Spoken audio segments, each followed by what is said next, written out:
Welcome to the Real News Network. I'm Jessica Devereaux in Baltimore, and welcome to this edition of the Ford Report. Now joining us is Glen Ford. He's the executive editor of Black Agenda Report, and he's a regular contributor to the Real News. Thanks for being with us, Glen. Thank you, Jessica. So, Glen, there's a photo getting a lot of media attention. Let's pull it up here. It's a picture of a group of Black female West Point cadets with raised fists. And now the military academy, West Point, will be investigating this picture. So, Glen, what's your take on all of this? Well, I think, first of all, people have to understand the larger context of where those 16 young Black women are living, not just at West Point, but in the military as a whole. They represent only about 1.7% of the graduating class. The Black female graduating contingent from West Point is small enough to fit on the porch that you see them standing on in the picture. So we have a group of folks that are isolated at West Point and remain a very distinct minority in terms of the officer corps of the Army, male and female, about 11% in the military.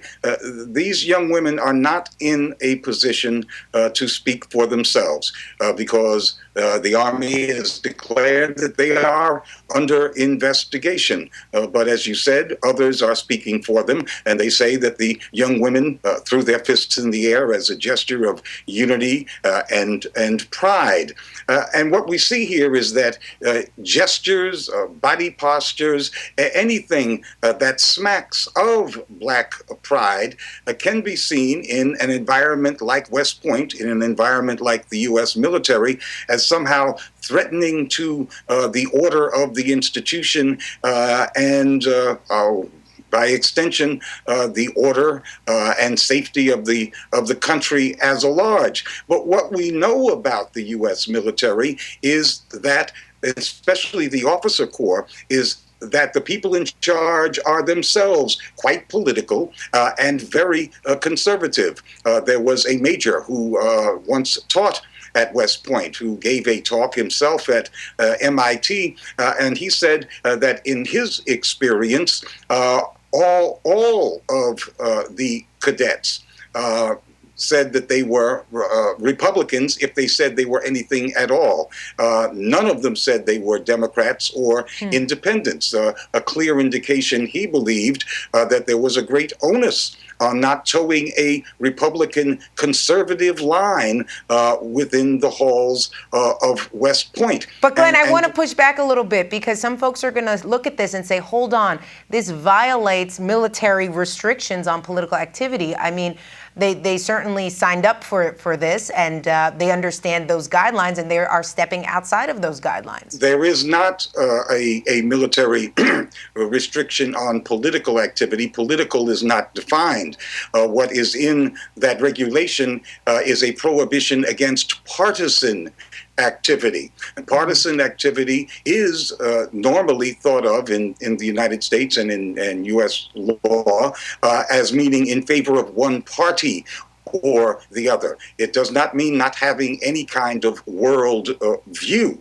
That's why the incident, the history I was going to refer to at the Air Force Military Academy in Colorado is so relevant, because for years, people who were not Jerry Falwell type Christians complained that there was an environment among the teachers at the U.S. Military Academy in Colorado and among the students that was dominated by a Christian fundamentalist political kind of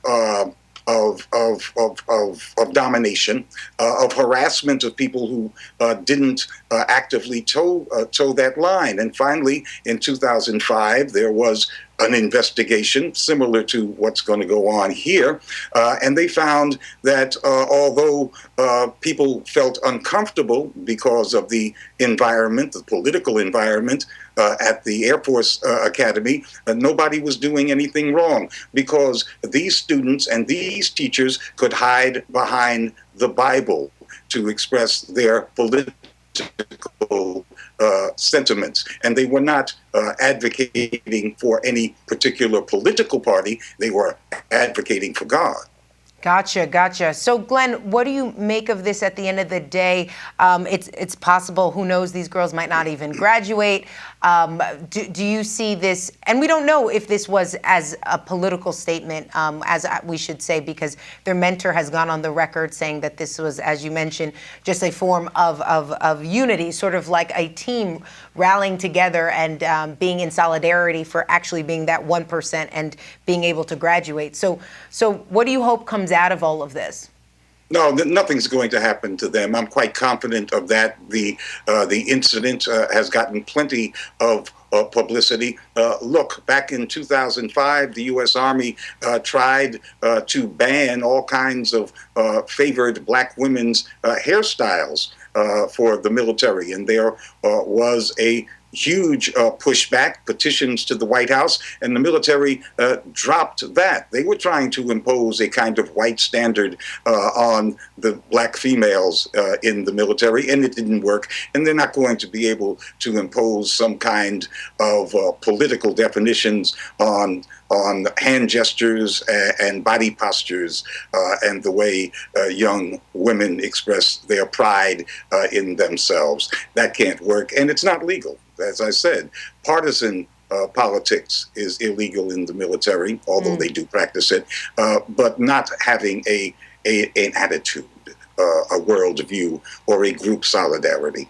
All right, Glen Ford joining us from New Jersey. Thank you so much for being with us. Thank you. And thank you for joining us on the Real News Network.